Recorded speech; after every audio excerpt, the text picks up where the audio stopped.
into it, as always, we'll do shout outs to our sponsors, Sam and Alicia with Bev Assets and Frontline. Is there a second word there, or is it just Frontline? Frontline Beverage. Thank you, Boots Frontline on Beverage. National Sales Agency, boots on the ground. There we go. So Frontline Beverage, Ryan Hallman and Rocks Advisors, Jay Williams and Freebird, and our obligatory Jay Williams Freebird can shot for the morning. Bingo, there it is. And finally, myself and Alias Advising. So with that, we'll jump right into it. Alex and Morgan, again, welcome. And I know we did it a little bit before we got on, but give us just a little bit on who you are, what you do, where you live, how we got here. Yeah. Sure. I'll start. I'm Morgan. This is Alex. We have been married for a handful of years. We're based out of Austin, Texas, and we started Delta Vine. The idea came to us about 2 years ago after he is a firefighter and got approved for the THC gummies, so it actually helped him sleep a bit and relax and be able to just function a lot better. Sure. So as we started doing that, I was like, I'm a wine kind of girl, and realized that everything out there right now, they're all seltzers, and they're all 10 milligrams. I'm not like a gummy or a smoker or Are you the only wine-based, hemp-based product or wine, like Yeah. this wine product? Yeah, that we've been able to find. I remember Googling it because I was like, if I can find it, I'm going to buy it. And I could not find anything. So we realized that there was a hole in the market, and we just started kind of figuring it out from there. We just tested milligrams and what we wanted to do. We just had conversations about what it would look like, what it felt like, what we were as a brand, and went live about a year ago. Wow, That's awesome. congratulations. And you're well, right. Oh, sorry, go ahead. Sorry. No, I was just going to say, as I mentioned before we got on, I've got a couple family members who are in the firefighter space, and, there's like every year now, there's obviously need for that across the country, but there's always the massive California fires every summer, and they're in Reno, and that's a long story for another day. But thank you for the effort that you put in there, as well as, Morgan and just the two of you in general. Sam and I work with folks all the time who have day jobs and are trying to build brands on the side, and we know it's not easy. So kudos to you for doing so. Yeah, I got a brand called Snazzy Beverage, and he's a firefighter. Oh, cool. And David Peterson. Oh, I didn't know that. No, Dave was a firefighter. Yeah, I think he's a paramedic or something now or whatever. But he's grown up around that. So I was literally just telling these guys before we got on that my brothers in Reno, one of them started as a paramedic, the other was a firefighter, and then they both got trained in the other's field, right? Yeah. I was a wannabe fireman, but I couldn't make the cut. Probably better off. You're right. So the THC, beverage, you kind of walked us through a little bit of the impetus behind the THC piece of things and the impetus behind the wine piece of things. But, for me, I'll try and tee this up in a way that makes sense. So I talk to a lot of brands who want to make a beverage, whether it's an energy drink or anything else, and they don't understand what a commercial formula looks like, right? Something that a co-packer will actually engage with. And that even extends into the non-alc space for people just making sodas, right? So when you start to look at something that is getting more and more regulated, and not without good reason, right? Like it's an intoxicant of sorts. But how did you guys go from what Morgan mentioned, which was the sort of at-home trialing of, hey, this is the dosage we like, this is the look and feel we want, which is obviously super important, but how did you take it from that to something that a co-packer would be willing to work with? Because I think I know what the answer is, but I love hearing this story firsthand. Yeah, it's a ride. So from our backgrounds, you can tell we had no background in business, beverages, formulation, anything. So it was all completely brand new to us. Yeah, That's probably how we get all y'all into this category, because you don't know what you're getting. Yeah, you're not wrong. If you knew, you would have done it. Right. And we the idea was there. We're like, this seems like a good idea to us. What's the next? It was always just what's the next step, right? Mm-hmm. So we had the idea. That's great. And like you said, how do we create a formula? What do we do with that information? So literally just jumped on Google. We found a couple of companies across the country that will make you a commercial formula. Mm-hmm. We went with one called Power Brands out in LA. Oh, sure. Shout out to Power Brands for sure. They were great. Good. We loved them, and it was literally just reaching out on their contact form and saying, you know, we have this idea. What's our next step? And we set up a call with them. So we're obviously in Texas, they're in LA. Just set up a call with them, and they kind of walked us through, you know, what the process would look like, the pricing, the timeline, and whatnot. And basically, it started, and they had us fill out a whole bunch of forms on, you know, what we wanted the flavor to taste like, what we wanted it to look like, milligrams, packaging, and these were all things we had not thought of at all in any shape, form, or fashion. Didn't even really know, like we put ours in like the 12-ounce sleek can, didn't even think about that beforehand, you know. Right. So it basically forced us to kind of make some decisions on what we wanted it to taste like. We wanted a wine flavor. What does that mean, right? Do we want a Merlot? Do we want a Sauvignon Blanc? What do we like? How do we want that to taste? No, I got to go online, I guess, and order it. Now we'll send you some for sure. We want I you think both. I owe you my address. Yeah. Absolutely.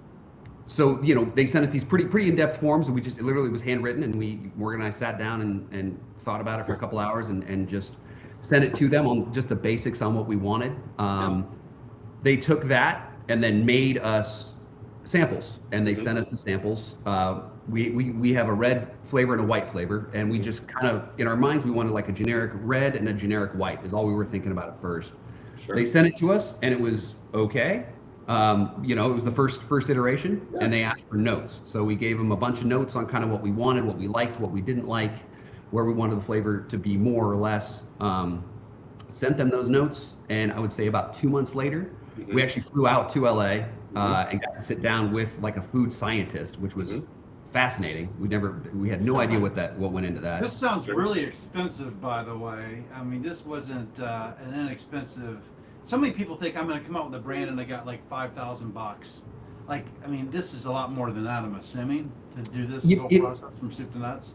It was expensive. It wasn't prohibitively expensive. You know, like we didn't have to put our house up or anything like that.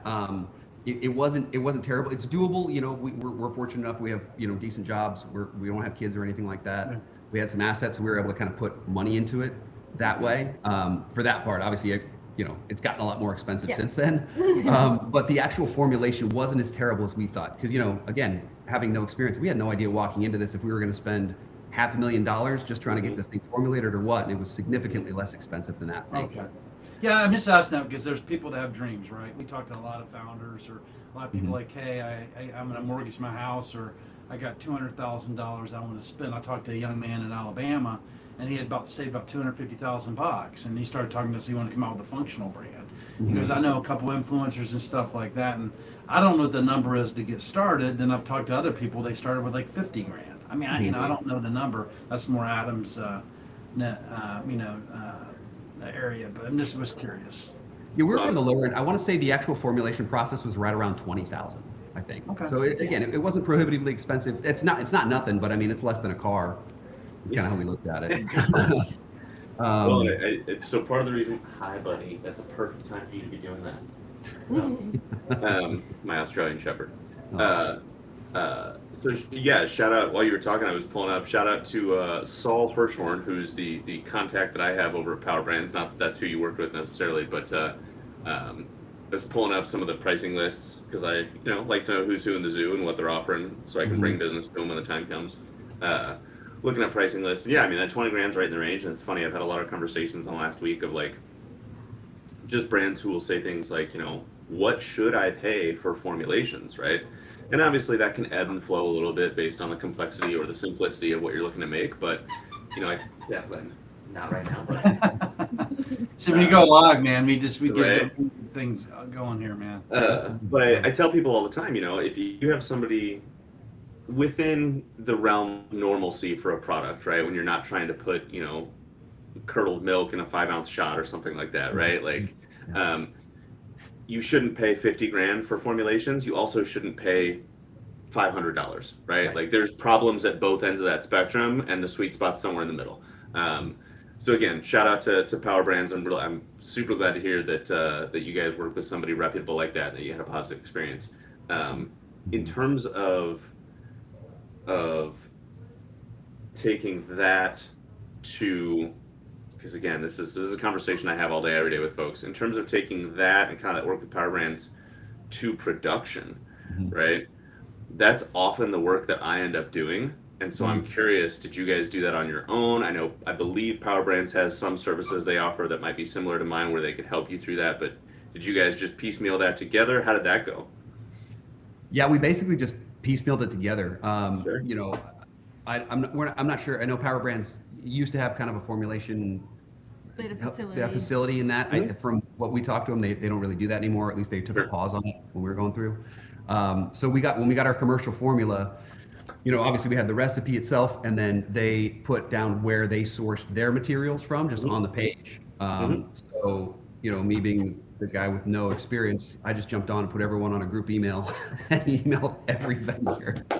I tried to blind carbon copy everyone, didn't work out very well. So apologies to everybody. But you know, it's just one of the small things you work through. But you know, it ended up working out. You know, so we had the contact information for I think we have something like 7 or 8 different ingredients coming from different vendors. Sure. I literally just reached out either via contact form or the contact person that they had and just said, hey, we're looking to make this beverage. We need this product. Please help me. I don't know how to order this. I don't really know what quantities they come in, right? Because when we got the samples, they were very 12-ounce samples. So they tell us the percentage of what it's going to be, right? And then our commercial formula is based off 1,000 gallons, right? That's pretty standard, and it tells you how much. So reached out to them. Well, at the same time, while we were reaching out to them, we had to find a co-packer, which, again, no idea how to do that. So jumped on Google, started looking, and that first run, we ended up finding this company called Ironheart. Really interesting. They're a company that basically, I don't know if y'all know them or have worked with them. They were great, but basically they are a company that finds producers, breweries, places like that, kind of in certain parts of the country, and will bring their people in to use their facility to make whatever product you have. So bingo. So we reached out to them. They popped up, had a call with I can't remember the gentleman's name. Very nice guy. He was phenomenal. We had a call with him and just kind of explained what we were looking for. Again, they only work in certain areas, so we ended up finding a brewery up in the Cincinnati area. Northern Kentucky, Southern Ohio, called Braxton Brewing. Again, I would say we lucked out on pretty much every step of the way. They were so great with 2 new people who had no idea what they were doing with a million questions. So reached out to them, explained what we wanted. They kind of told us their minimums, which was 1,000 gallons per SKU, which worked out well because that's what our formula was for. And we're like, let's try it. So talked to the vendors, worked out, how much to buy, how to send it, all that, sent it to Braxton, and they Ironheart formulated it for us. Very cool. Yes, Ironheart's again, shout out to them. Might have been Kenny or Brian with Ironheart. Brian. Very cool. Again, I'm looking at see. Last time I emailed Brian was first week of December. So switching gears a little bit, which again, it's so incredibly rare because a lot of the work I end up getting looped into is people did not have the good fortune that you did to find folks who worked out, right? Positive intents or not. I usually end up getting looped in with folks who maybe found somebody, it wasn't a great fit, and it kind of ended up feeling like square pegs and round holes, right? So the fact that you found both Power Brands and Ironheart and Braxton all sort of at These first are all legit meeting. Places, Adam. These are places they found the right people.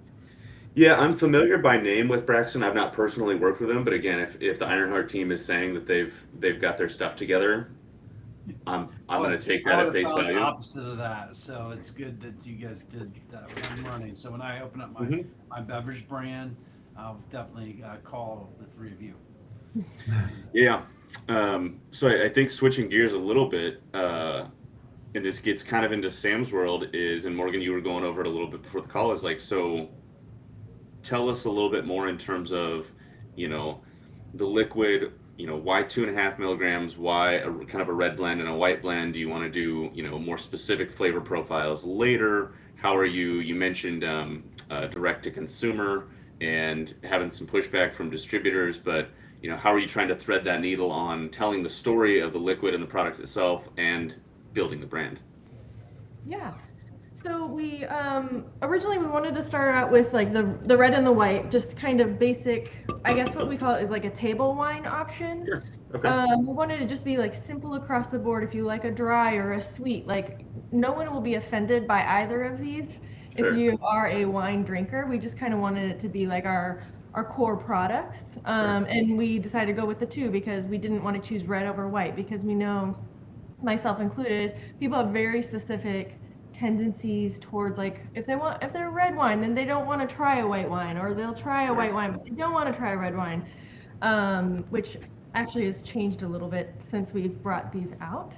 But and then we went with the 2.5 milligrams. I'm not an imbiber, if you will, so I wanted something that would just feel like a single glass of wine. So we didn't want to have anyone have drops. Like I've seen drops out there, and at the end of the night, you're having fun with friends. We didn't want to be like, oh, look, I need 2.5 drops in my drink right now on the side, and it's like not chemistry, you know. You can open this, you know, you're getting 2.5 milligrams in here, and be done with it.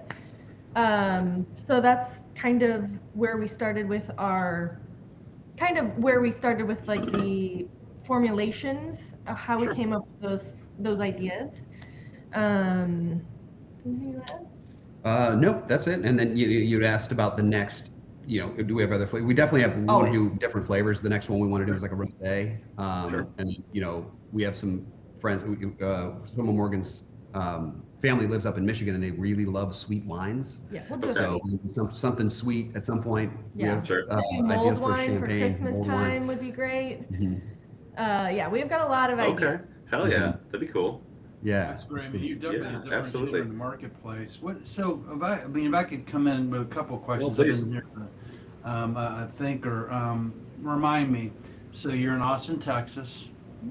Are you sold in stores in Texas or just online right now? so we're sold in a handful of stores. When we first started, again, having no idea what we were doing, we didn't even know how to. We got all this product down. We drove it down from Cincinnati to Austin, put it in the back of a Penske truck, and drove it down. Terrible idea. Don't recommend Horrible. that. 24 No one straight do it. hours in the car. It was awful. Pallets fell over. It was miserable. Nightmare. But we got it down here, and then we're like, what do we do? We have 20,000 cans. What do we do with this? So we just started reaching out to people either on Instagram or through their websites, emailing saying, hey, will you carry us? So we got 4 or 5 stores who took a fly on us and carried us.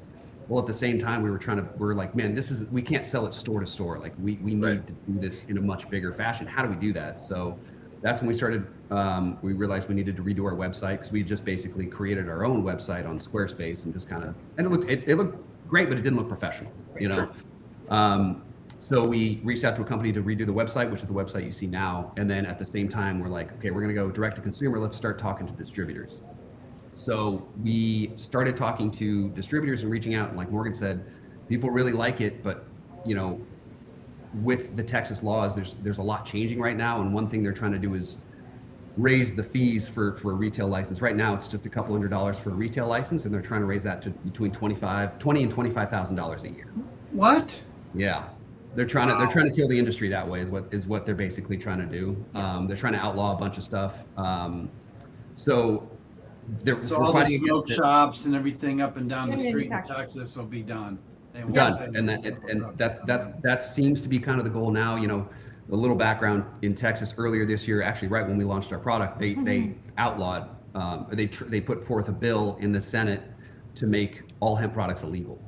So that made it all the way to the governor's desk. Greg. He did, yeah. It made it all the way to the governor's desk. He vetoed it and said, no, we're just going to regulate this, which makes a lot of sense. Put some regulations down. The people that were backing the ban bill, the politicians, decided that, okay, fine, we'll make the rules so prohibitive that you can't run a hemp business there. So for us, a yearly license would be $20,000. For the retail places, would be about $25,000 per year. So as we're reaching out to sell to retail, you have to have a $20,000 license as well? Yes, sir. Yeah. So it would basically kill most of the industry except for the big players. Right. And what happened to helping small businesses, man? Yeah, you're not wrong. So they put forth those rules about a month ago. There was a bunch of outrage. So the Hemp Council is fighting against it. There's a lot of good people working to make that not so. So the rules aren't set in place yet. It just seems like that's kind of the writing on the wall. So as we were reaching out to these distributors, a lot of those distributors said, we love the product. we have to wait for the rules to come into play, because if it's going to cost me 20 grand a year as a license, we're going to get out of the space, is what we were told. Yep. So the distributor part for us is paused, and that's why we kind of pivoted to direct to consumer, because we're like, well, we're getting some traction there. Let's put some money into spreading the awareness of the brand, so we can just do direct to consumer that way. For now. Do you have a buy now button on your website? Yeah. We've got a lot of buttons. Yeah. That's one of them. Yeah, we got that. We That's made, about all I know about that. Alicia, good morning, Alicia. She knows about that. Vargo, my partner's on, and she's a D2C expert. And then Robert Cogan out of Canada is live and well. So maybe he can take you into Canada. He's always a frequent with us. We actually almost come with like our tri-host. He likes to join in, and occasionally, he's a great guy. So. So the journey, so you've been on a year. So a year you've been around. we've had product for just right around a year. The idea was about 2 years ago. Product about a year. Got it. And then how is your business? Is it growing? Yeah, which is shocking. We have very little advertising at the moment. We're just starting to do that. We Okay. are on a website called Soberish, which is great. Okay. And they're amazing. So we do a lot of sales and work through them, but we also get on our own website right now too. So we're about to amp up our advertising through Meta with a professional company who knows what they're doing. So that should help us, but it's kind of awesome how great, like we've actually been growing organically. Got it.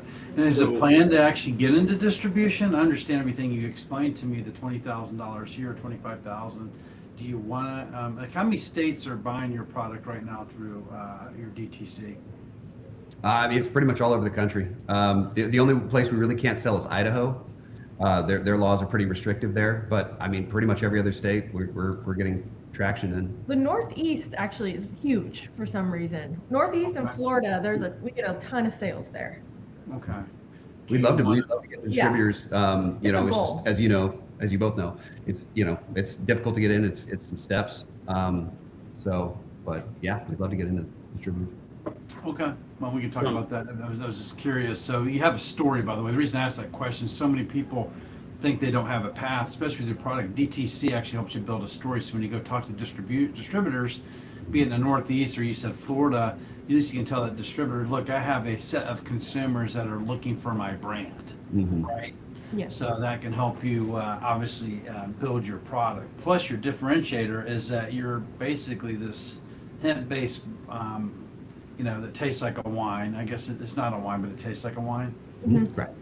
So, which is really interesting because if you think about the wine industry and what they're going through, this is an opportunity to maybe capture that consumer or that occasion, in terms of what they're looking for. And then also your low dose, I believe that's where the category is going to go. I think they're gonna anywhere between like 5 milligrams or lower. I think that's where it's gonna go. I think these cans at 50 milligrams, I don't think that they're gonna exist. That's my prediction. Agreed. Yeah. I think there's also something that we do because we're low dose and a product that's not really out there right now. We're people who are curious about this, but maybe have never actually done it or had any kind of THC beverage. We offer a single can on our website for $5. If someone wants to, it's like a low buy-in for them. So they don't Wow, have to, that's they don't- including shipping too.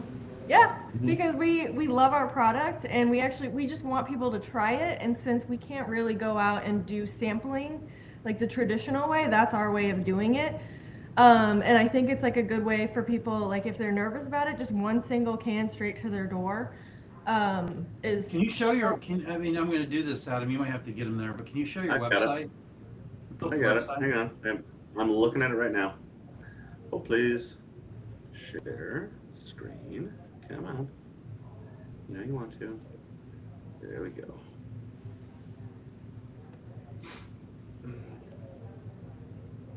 Boom. Ah, cool. Right there, $5. Yep. Very cool. Amazing. So, And then so, what's the link to the website so I know? oh yeah, enjoydeltavine.com. I'll put it in the chat. You Okay. can throw it up on the screen. Okay. So you said you made product about a year ago. I mean, are you coming up on, doing another production run? Are you looking at that? I guess where does that sit? Yeah, we're actually in the middle of it right now. So you'll probably know them. It's a company called Meta Brand up in New Jersey, Edison, New Jersey. You know, like we said, Braxton was great, but you know, using Ironheart and Braxton was expensive, and you know, it's a lot of logistic. Sure. I don't want to say problems, but you know, hurdles to kind of get through. So we wanted someone who was more of a specific manufacturer, specifically if we could get like THC or hemp people. Reached out to them. They were phenomenal. Been great, super easy to work with, which is great for us because again, we still have a million questions. So it's really easy to ask questions of people who do this all day, every day. So yeah, we're running. We should be having a run there. They should be doing the actual production here in the next week or two. So we should have more product by March 1st, and then you know we'll keep kind of spinning that up. But it's been, you know, obviously the first round was, like we said, quite a few hurdles, many less hurdles this time. So, and we're not driving it back ourselves. not driving back ourselves. Good call. Good call. So I'm curious, because again, this is always a moving target for early brands. How did I guess forecasting is the word I'm thinking of. Like, I'm sure the first run it was, hey, we're just going to make what we feel like an adequate minimum is, and then we'll kind of figure it out, because sometimes that's just all you can do, right? But then from that, you know, obviously you have 12 months of, you know, we get these sales here and these sales here, and this is how the product, you know, maybe it tastes the exact same at day 1 as it does day 300, maybe it doesn't, right? So you have learnings along the way. And so how did that adjust your plan for your second production? Yeah, so you know, we went with Meta because they do have lower minimums, right? Some of these places have minimums that are just too high for us right now, right? We're still growing, so they had a lower minimum, so we went with their minimum again, with the idea that we can now spin up another run much quicker this time. So we're not just sitting on product. So we will be able to kind of continuously have it. Good for you guys. Part of it. No, it's again, I asked the question because it seems like you guys have taken a really and I don't say this because I'm trying to put words in your mouth, but you know, I talk to a lot of early stage brand owners, some of whom are younger, and I don't mean that as a knock, but who maybe have seen a little bit less of life than others. Knocking on yourself there, Adam. Right.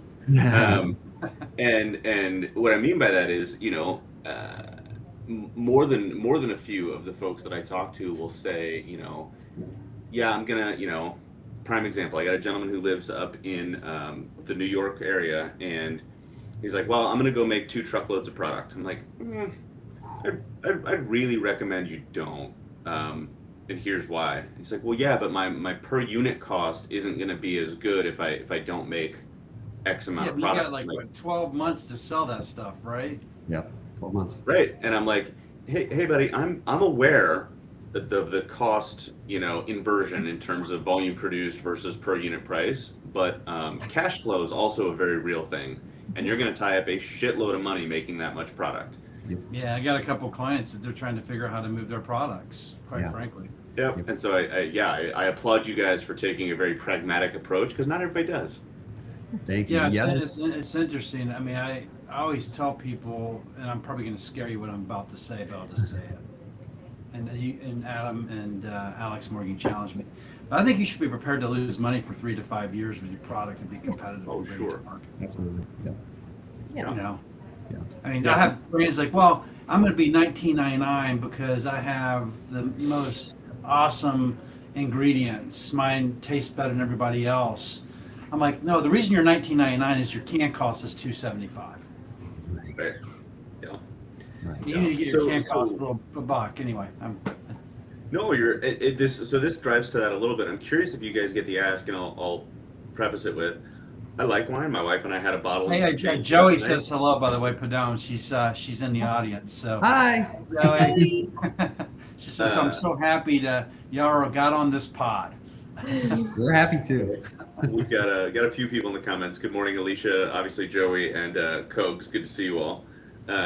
Do you guys ever get the question from, you know, the more initiated wine drinkers of the world, or maybe distributors or retailers, that like a typical glass of wine is a 5-ounce pour, right? And you're serving it in a 12-ounce can, which, don't get me wrong, for, you know, the Luddites like me, I'm like, I'm gonna have 12 ounces either way. I don't care, right?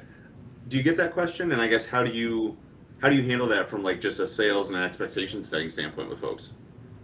So even straight up on the can, we say it's inspired, wine inspired. Okay. And the fact that it's a 12 ounce, we wanted it to be a little bit easier, I guess, Sure. to drink than a typical glass of wine.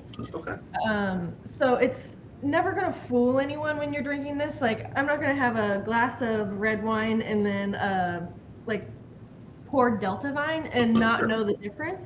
Sure. That's kind of where we fall into it. It's kind of Cool. to scratch the itch a little bit of like, I want wine, I want flavor. That's non-carbonated, also, which is a huge hit with a lot of people. Sure. They don't like Sure. the carbonation in a lot of beverages. Sure. So that's kind of how we answer that. We're inspired by the wine. We're not trying to fool really anyone. Yeah, but the Um, value though, if I'm a Yep. wine drinker and it's inspired by wine, Yeah. the value versus getting a glass of wine. What's a glass of wine cost? Maybe Alicia, you're out in the audience there. What does a glass of wine cost at a restaurant? Is it like $12, probably? Eight to 12, depending on what you're getting, typically, Yeah. I'd say. Yeah. Right. Yeah, You can get that can for how much? And how much can you get your can for? $5? $5 for a Our single. single can, yeah. Mhm. Yeah. Single Yeah. can. So that the value is there. Plus, you're getting more ounces, Mm-hmm. right? I would And say- we try something I think new. you talk about that because people are looking for occasions. I mean, look, the adult drinking drinking is not going down. This people are just switching from occasions. So maybe I would go out and have 3 glasses of wine. Maybe I have 1 glass of wine. I have your product and a water, Right. right? And of course, even maybe I stay out a little longer. So Yeah. so if you know what occasion you're going after, so I think your message is really spot on.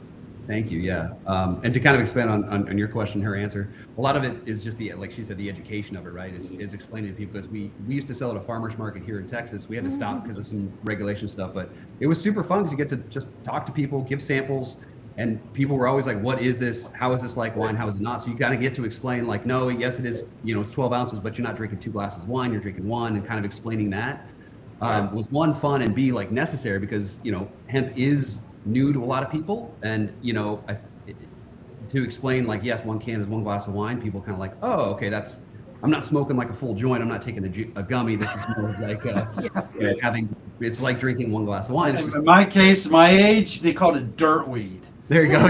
Yeah. Oh, And if shit. you are a smoker, there's a lot of people who don't drink alcohol. They can have a joint and then they can have Delta Vine and Yeah. do it supplementary. Like, it's fine for them. Like, they know what they're getting into. I know. I ate a gummy over, is it Thanksgiving? I had the family over. Maybe it was Christmas. I can't remember. But anyway, the Polar Express, the movie Polar Express was on. So I ate this gummy from Charlotte's Web, right? And it was like a 10 milligram or something, right? And I just, like, it was the best movie I ever watched. And then I proceeded to watch Frosty the Snowman. Oh man. And I discovered on Frosty the Snowman, I shit you not, excuse my language, but Adam's growing on me. I shit you not. There's a clip in there where he turns his head, but his body doesn't turn. And for all the years I've been watching Frosty the Snowman, I never saw that until I was on weed. And I watched it after, and it is there. Oh, that's great. Oh, that's great. I love you. Good time. So I'm gonna get my Delta Vine and watch my next movie for the next holiday. So for Nice. Valentine's Day, we'll have your product. So excited. Lord knows what I'll discover. So Kogs, as Kogs is one to do, is throwing some names into the chat because I think he's on the move, so he's being a little tight-lipped about it keyboard-wise. But he said Fun Bev in Columbus, Ohio, or Lipari, Lipari, which I just looked up. Lipari looks like a foods distributor, so I think he's trying to throw out some names of folks that might be interested from a distribution standpoint because that is his world. Which, thank you, Kogs. Appreciate it as always. Yeah, I mean, I applaud you guys, and I'll take the opportunity to give you a compliment. A lot of the brands that I talk to, and I know Sam feels this too, is regardless of whether it's an alc brand or a non-alc or a hemp-derived or functional, whether that's caffeine or anything else, right? Like, consumers in general have such a locked-in baseline of what they know and what they don't in a lot of these buckets, right? Like, people are very familiar with caffeine, they're very familiar with alcohol, right? So on and so forth.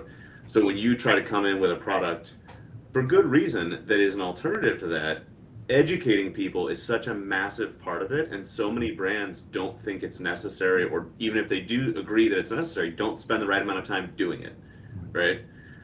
So good on you for having that farmers market experience and for taking that approach of like, hey, we're going to tell you things that help you understand this product because it's the only way you're going to connect with it. Thank you. Yeah. Thank you. Yeah. Of course. And we even learned about our customers from there. Like we were expecting a lot of Gen X, or no, Gen Z, Sure. Gen Zers to like just drink this down, which they do enjoy it. But we get a lot of 60-plus-year-olds that came through and loved it because they could still relax. It helped them sleep at night, help their joints. And I was not expecting that at all. So it was great to get the the 60 feedback. plus is going to surprise you, man. We're driving everything in the category. So don't give up on I us. like it. I'll go back. Sorry, Go ahead, Sam. I just want to go back to Texas and the handful of customers you have. Are they building your business? Are they continuing to order your product? They are, yeah. So we have subscription on the website, and just over the past couple weeks, more and more people have been subscribing, which has been cool. A lot of repeat orders on the website Soberish. It doesn't really have a subscription model, but we've had multiple people, reordering, which is really cool. Like we said, we haven't done a lot of advertising yet, so once the advertising kind of kicks off, we think it's going to be. So have you broken down, like, do you understand, like how many customers do you have and what percentage of those are reordering?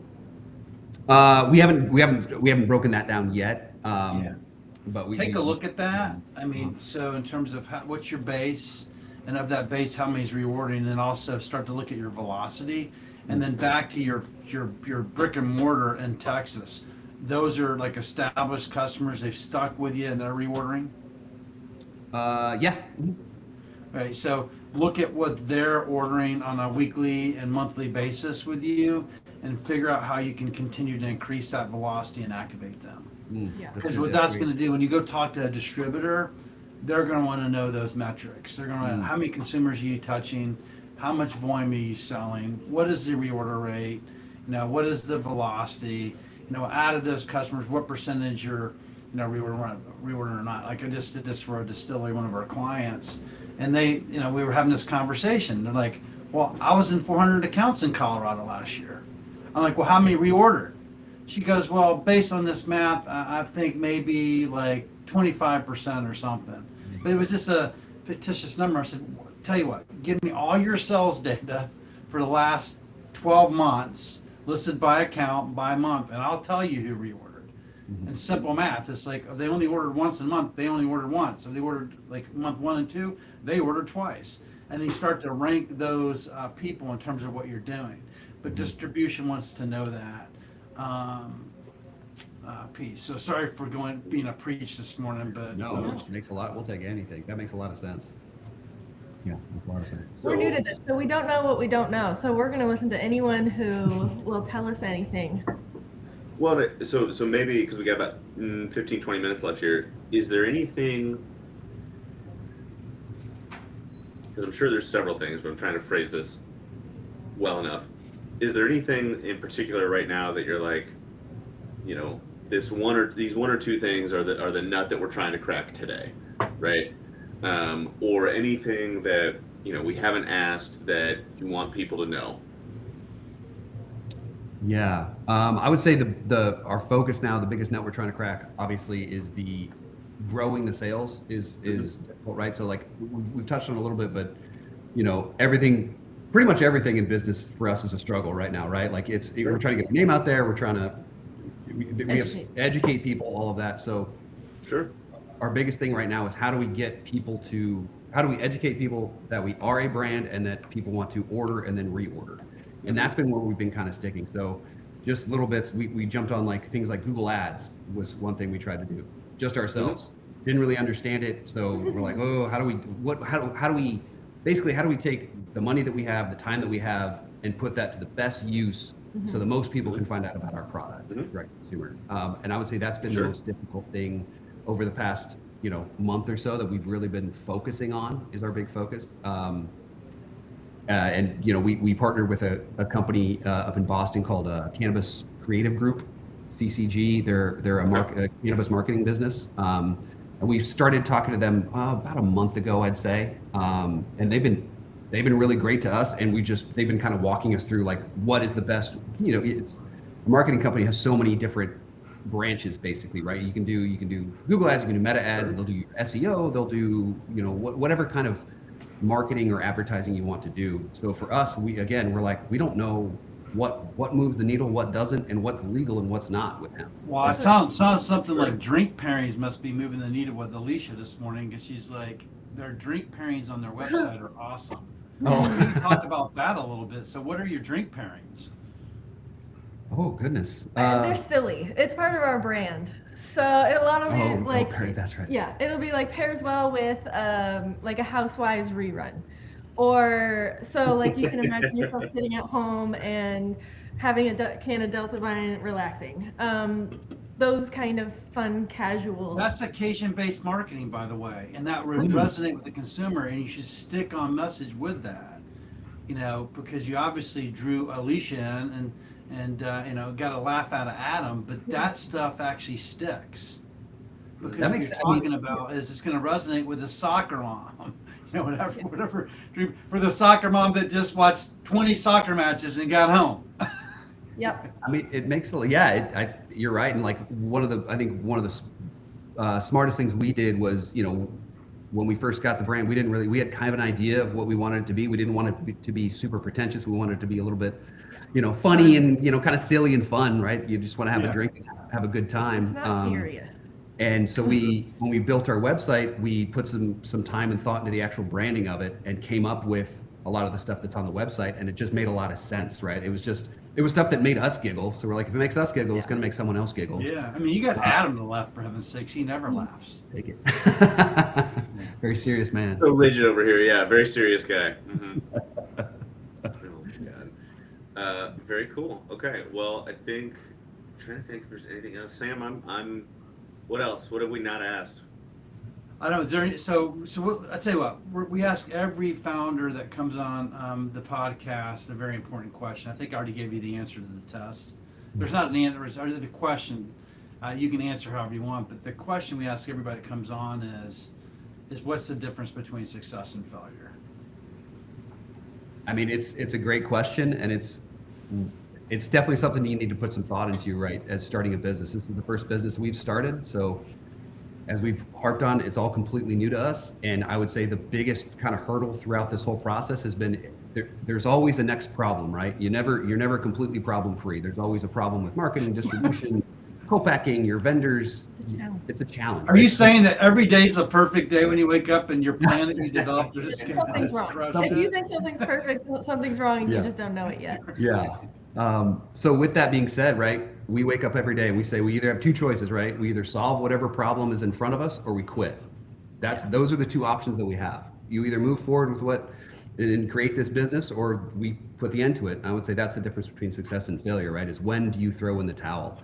And obviously some of the stuff is completely out of your control, but if we're talking about just what you can control, if there's a way forward, just figure it out, right? Just figure out how to do it. If you need money, there's a way to find money. There's a way to find an investor, find a lender, something like that. So you're resilient. I mean, you're persistent and resilient. Yeah. And you It's just an everyday keep on job. going. That's Well, it. so what keeps you going then? So that's great, but what keeps you going? Because this isn't for the faint of heart. No, fear. It comes up a lot. And then in the end, like we do get good, like we get customers who come back and they give us like praises, how much they love it, how much they sleep. And then when we have one at the end of the day, we're like, this is good.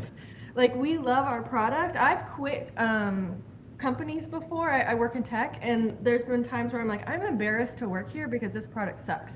And so I've left companies over that. And when we drink Delta Vine, I'm like, this is good, and people just need to try it, and that's kind of what pushes us forward. We're not failing because of the product, so we just need to figure it out every day. It's a challenge. It's a new challenge every day, right? It's, if we weren't doing this, what would we be doing? Just be Correct. working our jobs. Like, why not try to create something, right? Why not go for it? Why not figure out that next challenge? Is there any innovation coming with your brand? I think we talked about one. Any other innovation coming? The next step will be the rosé, and I think we're thinking about like a champagne after that would be the next kind of two that we're thinking about. I still like a mulled wine. Like I like Oh, yeah, an idea of mulled a wine. Christmas something, and if it could be warm, but that's gonna take a lot of testing because I don't know how that's really gonna affect the hemp and the THC levels, like if it's warmed up. But that's down the road. Mhm. Something I'll like have to warm. make a call. Adam probably can help you with that and figure out. Well, I next was gonna say, I'm people. curious, even on the rosé, I'm assuming that one will be carbonated. Not maybe unsure. Okay. So we'll Okay. probably, the good thing with Power Brands is we can go back to them and say, try it carbonated, try it not carbonated, and see Okay. kind of which one we like better. Sure. Same with the champagne, kind of dialing those flavors in was, half art, half science, I would say. They did the science part, and then we kind of sat there and tasted it and said more of Which is this, so less fun. of this, Yeah. which was a Have you blast. thought about going into like, in addition to cans, maybe going into some bottles? We originally had thought of that. I think because it is such a space and such a low dose, and people are new to this, like we didn't want someone pouring a whole bottle full, like like a traditional bottle of wine, and then just overwhelming them with like THC, you know. So this was easier to control the dosage. Yeah. But a bottle, I think, is something going to be down the road as people get more used to this. Yeah, I mean, I just think in terms of the occasion, like, when you go to the restaurants, all these restaurateurs have all these bottles of wine. And I think, Absolutely. okay, why not position that and do like a test, do like a bottle, like especially champagne, right? Oh, yeah. And, Yep. and do it that way. It'd be really interesting to see how that would do like a test. I mean, I always look at brands in kind of four phases, right? You test it, you build it, you scale it, sell it, or keep it, right? And you're in the building phase. You have a little bit of testing going on too, but you have a product, it's in the can, you have customers, and you're selling your product. So it'd be really interesting. And I have not heard of anybody that in my years they're doing what you're doing in terms of that, which you definitely have a point of difference. So great job there. So is there any? So we like to kind of go around the circle and stuff, and give you the opportunity, and I'll give Adam an opportunity too. But is there anything that we didn't discuss today? I guess Adam asked earlier, but anything that you want to convey about your brand, about who you are? I've been flashing on the screen how they find you. But anything that we did not discuss that you actually want to discuss today? I think we covered a lot. I think as owners, I think we're trying to run this in like very intentionally. We didn't raise a ton of money and are dumping this into just blindly into a big company. I think that's where we kind of differ from some of these like larger companies and bros who start these big, huge companies and it's just kind of overwhelming. We're a true small business who are trying to do this right from the beginning. Yeah. And it kind of bleeds into our brand as well. Like you're drinking this like intentionally. This is 2.5 milligrams. You're not intentionally trying to get blitzed out of your mind when you have one of them. And so like the way we run it is the way our brand is. And I think we're still learning and so are our customers. So. Well, hopefully Alicia says interactive social media pairing campaign. Put that personality behind your branding.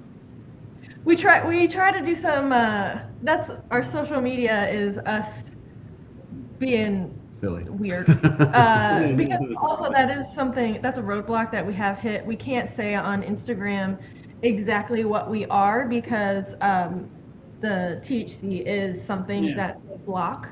So we just have to do something weird and fun and hopefully people are like, what is that? And then they click into our website. Well, share your lifestyle. We have a brand called High Octane Lemonade, and they're out of Utah, and it's like in a jug, right? And it's lemonade, right? And Mike and Janelle founded it. They're the two founders. We represent them, and they do crawling, like they crawl around, and they also will be at like pools and stuff. And then their friends they show the personality of the brand, and they're part of it and weaved in it. Yeah. So I definitely think Alicia's on to something there. Can find you in Austin, Texas. Can find you online. I'll flash this back up here again. EnjoyDeltaVine.com. EnjoyDeltaVine.com. How do they connect? Can they connect with you on LinkedIn or anything? Are you on LinkedIn? Yep, we're on LinkedIn.